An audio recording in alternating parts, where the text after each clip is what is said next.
*312*1*12#. Wannan code din zai cire ka daga tsari na MTN da suke iya siya maka data automatically ba tare da izinin ka ba, ko kuma duk lokacin da ka saka kati za su cira daga cikin katin nan su siya maka data. Wannan code din zai taimaka maka wajen ka dakatar da wannan tsarin na siyan data ba tare da izinin ka ba. Mu shiga dan na nuna muku.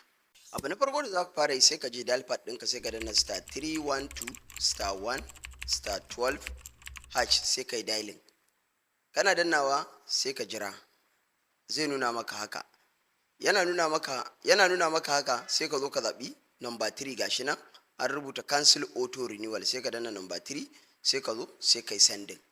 In dai kai wannan zaka ga duka wani auto renewal na WhatsApp ko na daily data ko na wane ne dai zaka ga yayi cancel. Sai da izinin ka za a dinga siya maka data, sai ka yadda sannan zaka siyi data, amma haka kawai kamfani ba zai siya maka data ba tare da yaddar ka ba.